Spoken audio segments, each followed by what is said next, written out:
When Mark asked me to do this presentation, he was like, what do you want to title this presentation? I was like, I want to title it A History of Guiding in the Escalante Region, Past, Present, and Future. And I was like, this is a 15-minute presentation. So we're going to go through this as quickly as we can. But really what I want to concentrate on is how the 2000 Monument Proclamation changed guiding in the Escalante region and what kind of impact it had on us as operators out on the monument. So here we go. The monument has a long and dignified human history. It's a place where one can see how nature shapes human endeavors in the American West, where distance and aridity has been pitted against our dreams and courage.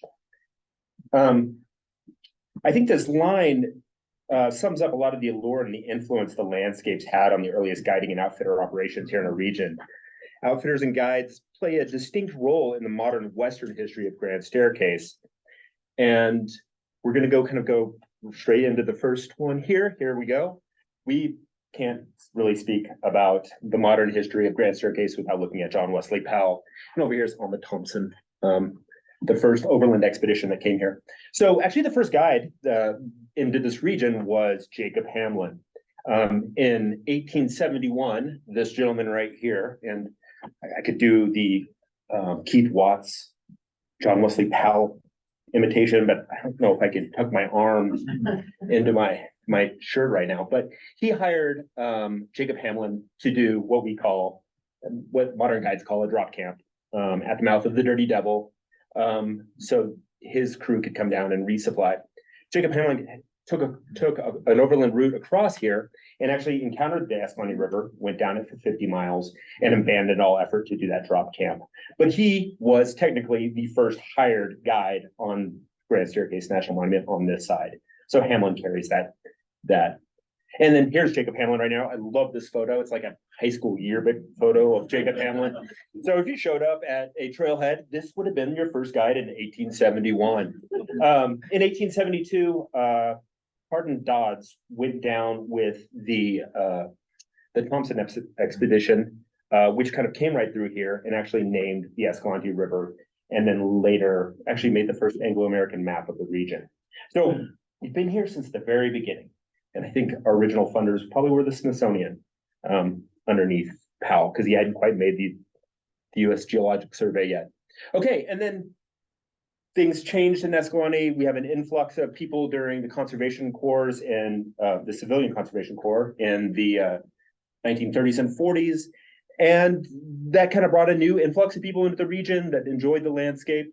But I wanted to note the National Geographic expeditions that came through here. When I first got to Escalante, a lot of the old timers took a lot of pride in helping set up these camps and escort these guys into the backcountry.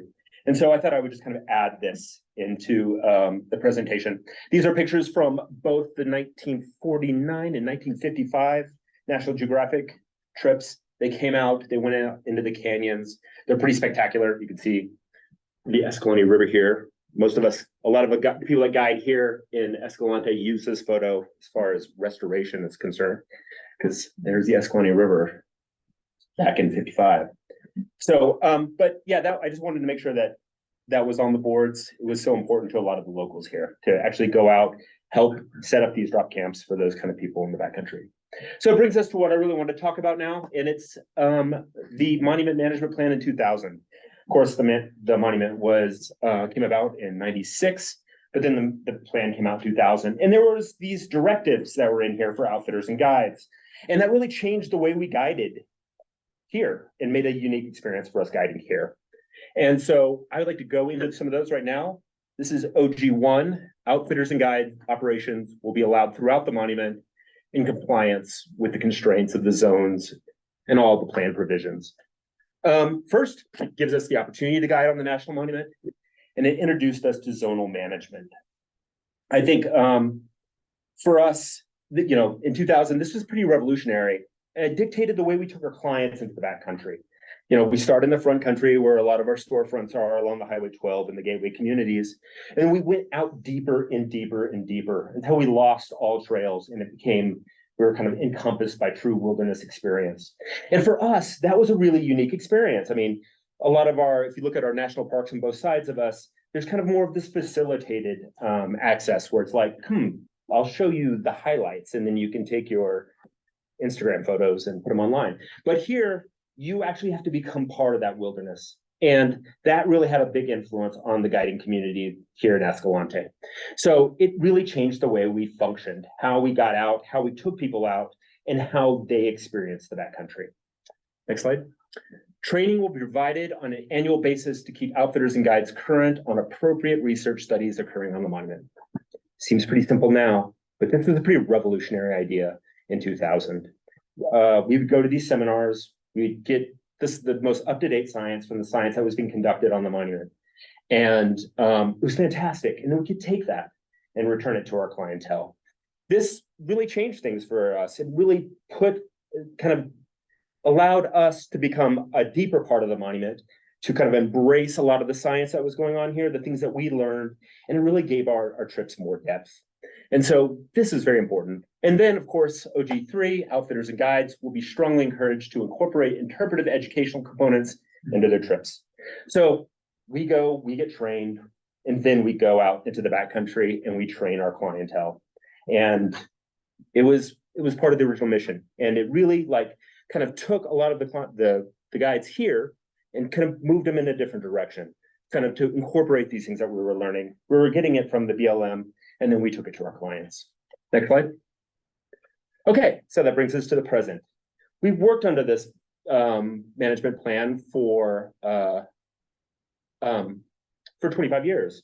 And so it changed the way that we kind of went through things. And these are some of the positive changes that happened with the guiding community. Through education, we can protect the items of antiquity identified in the proclamation.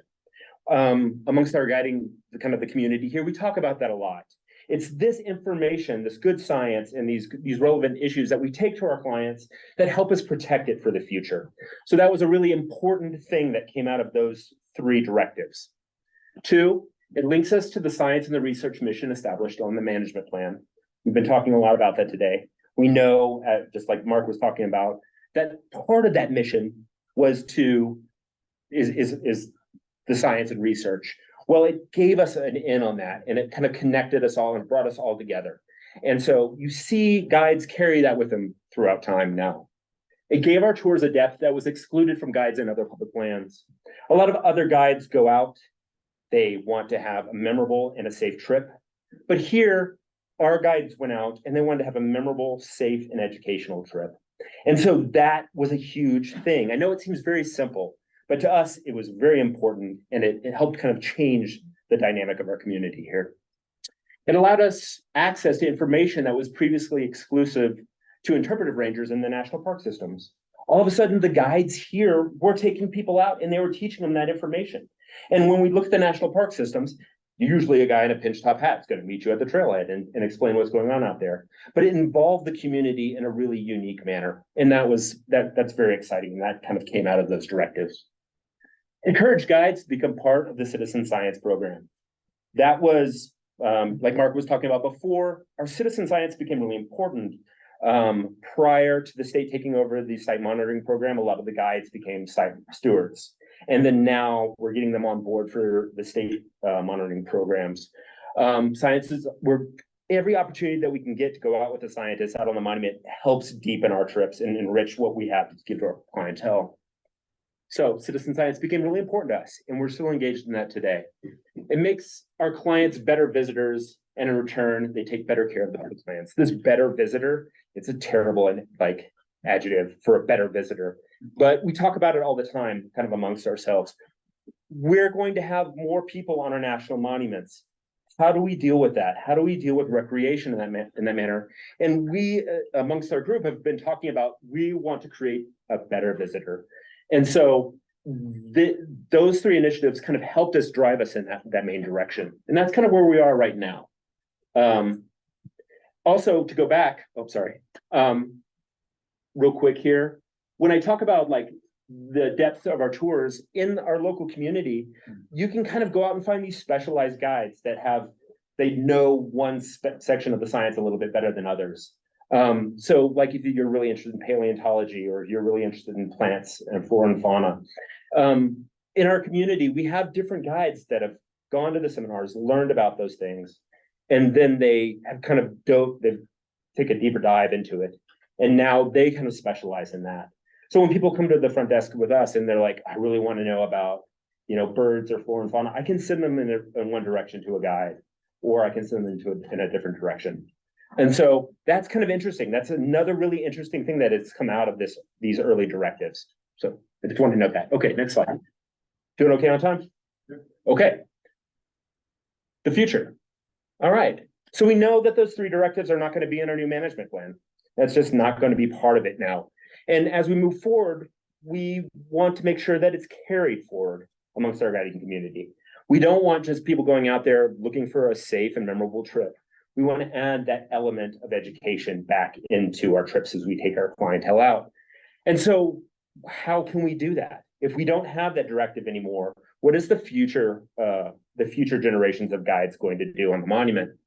Well, one of the things that we tried to do is, and this is something that we talked about quite frequently, is to create the Grand Staircase Regional Guide Association. So we have an association where we all come together. It helps promote guides on the National Monument. Here's actually our mission: to be an inclusive voice for the professional guiding community working in Grand Staircase-Escalante region, advocating, promoting, and protecting the interests of recreational permit holders.